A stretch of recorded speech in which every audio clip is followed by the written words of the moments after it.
For the first time in many years, everyone is talking about the Oscars, but it has nothing to do with anyone winning any awards. Everyone instead is talking about Will Smith slapping Chris Rock in the face after the comedian made a joke about Jada Pinkett Smith. The 94th Academy Awards took place on Sunday, and all was going swell until Will Smith took great offense to a joke about his wife. Chris was introducing the award for Best Documentary when he turned his attention to the Smith family, who appeared to be front and center. Rock joked that he was looking forward to seeing Jada in G.I. Jane 2, which was a poorly timed joke at Jada's lack of hair. To explain the joke, G.I. Jane is a 1997 movie starring a bald Demi Moore as a soldier. Little did Chris know, Jada had been diagnosed with alopecia, which is an autoimmune condition characterized by rapid hair loss in the scalp, eyebrows, and eyelashes, for which treatments are very limited. In the clip, you can see that initially Will Smith actually laughs at the joke, but then when he notices that Jada is rolling her eyes and clearly displeased, he gets up to defend his wife. Will then marches straight at Chris Rock and proceeds to slap him in the face. As Rock is stunned by this unscripted moment, he tries to explain that it was just a joke. Although Will is fired up at this point and clearly doesn't care as he shouts twice during the live broadcast, "Keep my wife's name out of your effing mouth." A now stunned Chris Rock must finish presenting the award for Best Documentary, but before continuing, he says that was the greatest night in the history of television. I'm sure he meant to say that was the greatest moment in the history of television, but if you just got slapped in the face by Will Smith, you'd be a little out of sorts as well. Now, a lot of people were split on the internet about this. Some people were defending Will Smith, saying that he was just defending his wife and thought that Chris's joke was perhaps in poor taste. However, on the flip side of things, the other argument is that this should have been handled all off air. Plus, words should not equal violence. All this will do is make every comedian everywhere start joking about Jada because now they know how much of a sore spot this is for Will Smith. What's bizarre is that during the American broadcast, they actually cut the audio when Will started to yell at Chris. But for people watching in Australia, the sound was still going, and so the uncensored clip started to make the rounds online. In response to what took place, the Academy tweeted, "The Academy does not condone violence of any form. Tonight we are delighted to celebrate our 94th Academy Award winners who deserve this moment of recognition from their peers and movie lovers around the world." And as it turns out, this situation is much deeper than it appears. You see, this isn't the first time that Chris Rock has made fun of the Smith family. Back in 2016, the comedian hosted the Academy Awards where both Will and Jada were in attendance. Rock made fun of Jada publicly, saying that she was going to boycott the show after another year of all-white acting nominees. At the time, he said, "Jada said she's not coming. I was like, isn't she on a TV show? Jada's gonna boycott the Oscars? Jada boycotting the Oscars is like me boycotting Rihanna's panties. I wasn't invited." He also poked fun at Will Smith, who was being considered as a possible Oscar nominee for his role in the film Concussion. Chris went on to say, "Will was not nominated for Concussion. I get it. You get mad? It's not fair that Will was this good and didn't get nominated. You're right. It's also not fair that Will was paid $20 million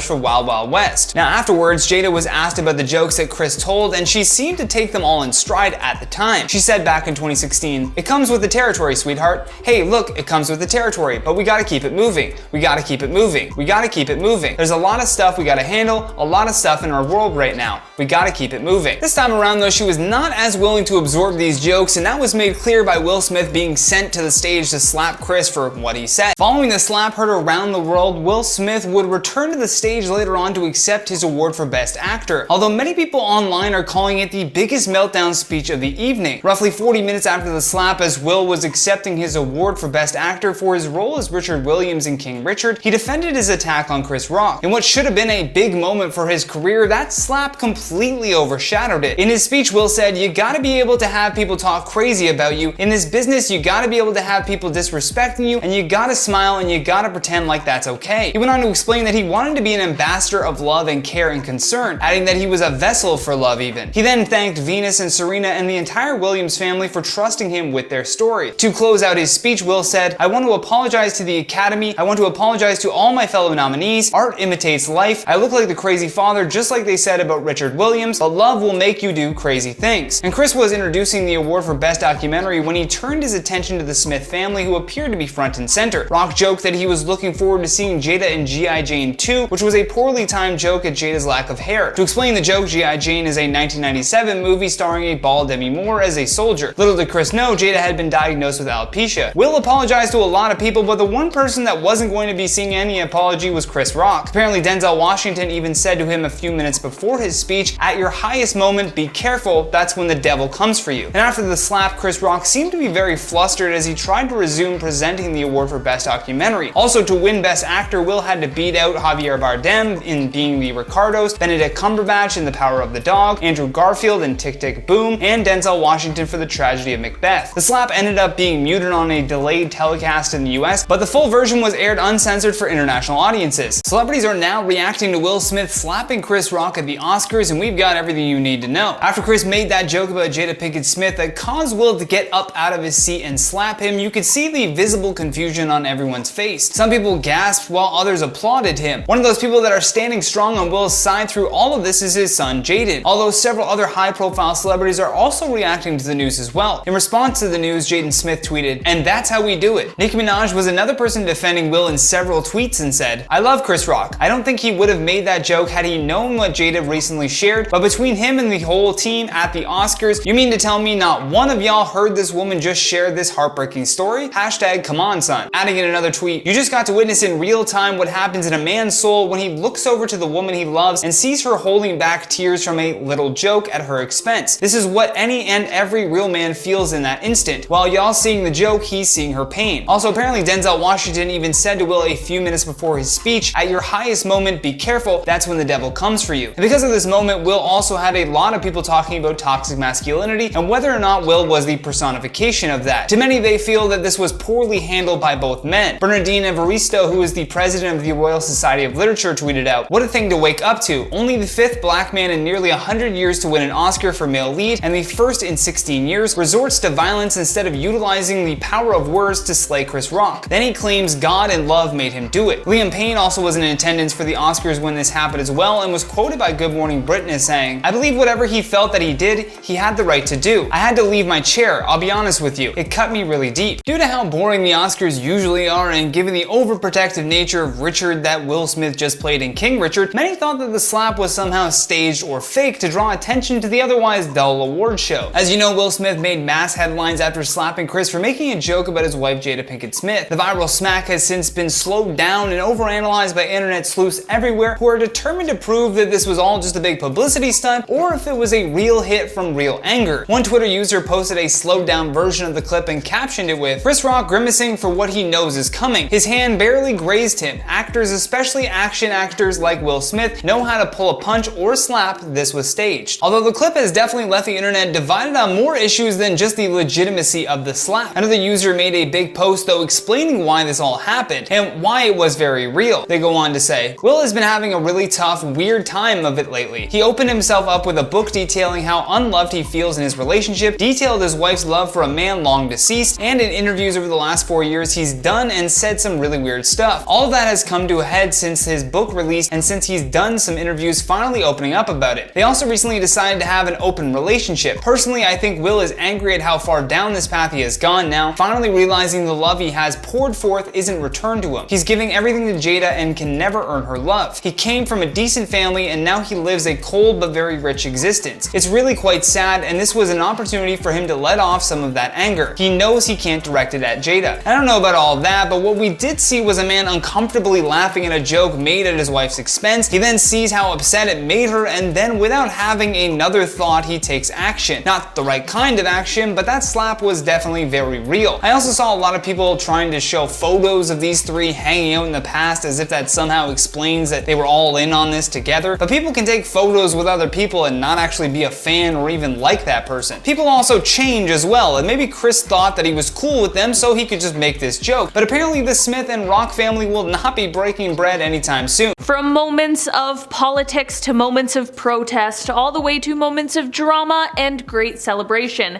we've got a lot to talk about today, and we are going to be covering the top 10 biggest freakouts at the Oscars. Starting off in our number 10 spot, we have Dudley Nichols. The Oscars have been around for quite some time, so to start off this list, let's take it back to some of the earlier days. Yeah, let's take a trip back to 1936. Dudley Nichols, who was a screenwriter and director, was nominated that year for his project, The Informer. During this time, he was actually one of the most highly regarded writers out there, so he certainly was at the top of many people's list when it came to predictions as to who would win the Oscar for Best Screenwriter. It ended up going to him, which didn't leave many people surprised, but what did leave people surprised was when Dudley became the first person to ever decline his Academy Academy Award. Yeah, the man said, an Oscar? No thank you. This was actually a sign of solidarity with the Writers Guild, which at the time was on strike. Not so much of a freakout in the sense we are used to these days, but by 1936 standards, this is quite a bold statement. In the end, Dudley did go on to accept this award a few years later at the ceremony. So, hey, he still got to take a stand and be rewarded for his work. In our number 9 spot today, we have George C. Scott. Alright, we're now taking a bit of a jump forward and heading over to the 1971 Oscars. This one is sort of similar to the Dudley scenario, but this time we saw George C. Scott asking to not even be nominated. George had told the Academy that he would reject any sort of nomination for his portrayal of General George S. Patton in Patton, but despite what he said, he still went on to be nominated for Best Actor. Not only this, but he also won. I'm not exactly sure why they didn't listen to the man, but when they announced his win, George wasn't even there. Yeah, he didn't even attend the ceremony and was across the country at home in New York. Apparently, he was opposed to this nomination and subsequent win because he didn't like the idea of creative performances being compared. And honestly, I kind of am on his side. I know not everyone feels the same way, but hey, I appreciate that he stuck to his beliefs, and I'm sure he had a great night in. I wonder what he watched. In our number 8 spot today, we have The Streaker.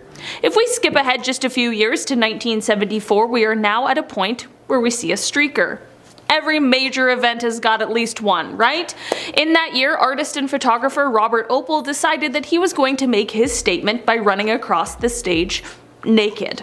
To be honest, I'm not even exactly sure why, but it is said that he was able to sneak backstage by pretending to be a journalist of sorts.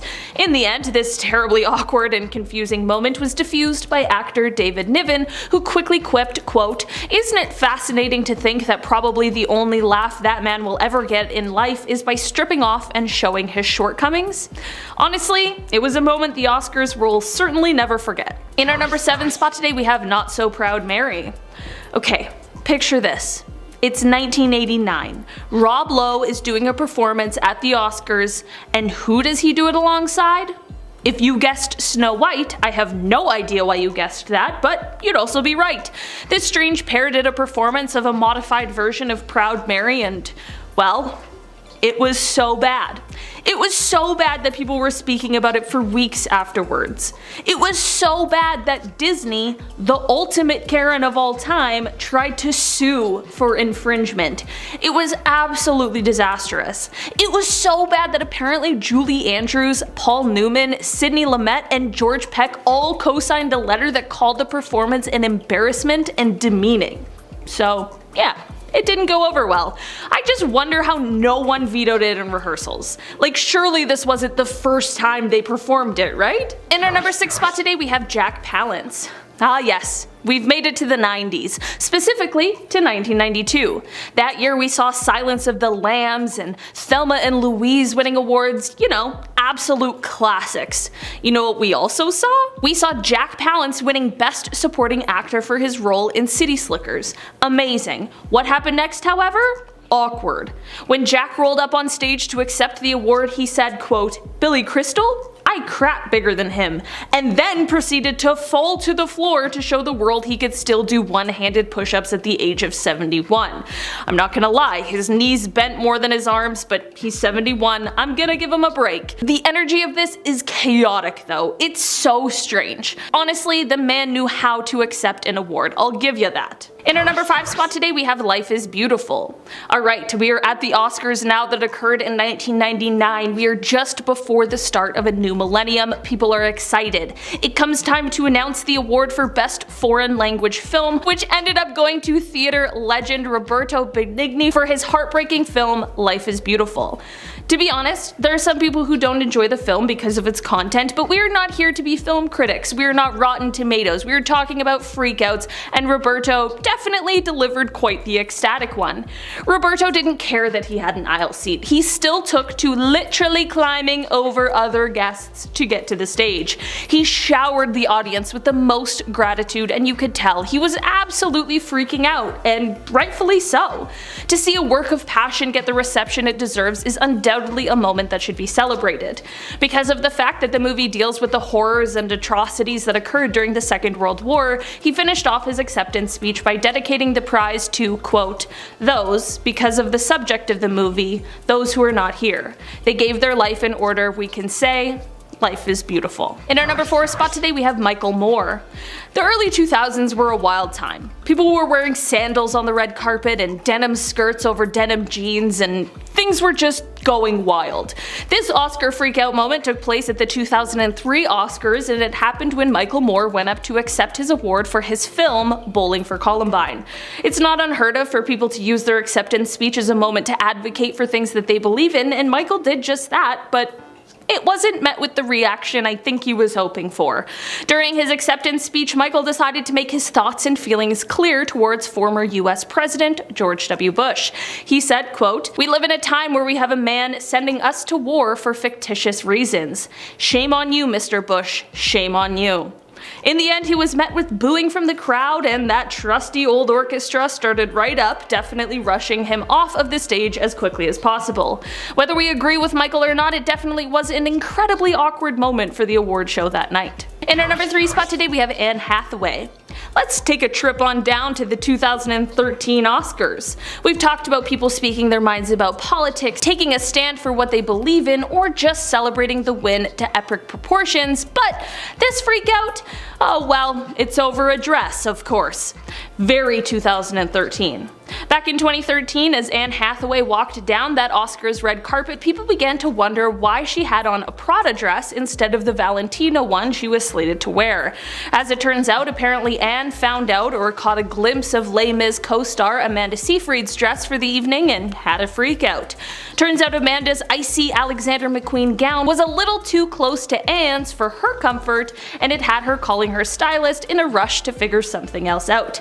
Anne did end up publicly speaking about the entire ordeal, stating that she thought it was best for all involved if she changed her dress, and that, quote, "it was a difficult last-minute decision as I had so looked forward to wearing Valentino in honor of the deep and meaningful relationship I have enjoyed with the house and with Valentino himself." Honestly, take me back to 2013 when all we cared about was Anne Hathaway's Oscar dress. In our number 2 spot today, we have the biggest mix-up. Okay, when we think of awkward Oscar moments, many of our minds instantly go to 2017. Remember when the Oscars had a bigger mix-up than Steve Harvey did at the Miss Universe contest? In 2017, the Oscars saw the terribly uncomfortable moment of Faye Dunaway and Warren Beatty being given the wrong envelope, only to read out that La La Land had won the award for Best Picture, when really it was going to Moonlight. It was so uncomfortable, and I feel so bad for all involved in La La Land, as that would have been the biggest up and down all in the span of a few minutes, but hey, I think it's safe to say that Moonlight was definitely the deserved winner that year. But that's just me editorializing. In our number 1 spot today, we have 2022. Alright guys, this brings us to our number 1 spot, which happened just last night. 2022. What could possibly happen in this already strange year that would be enough to make it on this list? Well, of course, when Will Smith slapped Chris Rock. The internet is abuzz with the talks of this incredibly startling moment. It came after Chris made a joke that targeted Jada Pinkett Smith. A joke which at first seemed to make Will laugh, but Jada was clearly not having it. When Chris kept going, Will promptly walked up to him on stage, and well, what ensued is all over the internet. I'm sure you've seen it. At first I couldn't tell if it was all a bit. In fact, I'm still not convinced either way. I just feel like I can't believe it, but hey, 2022 has seen much stranger things happen so far.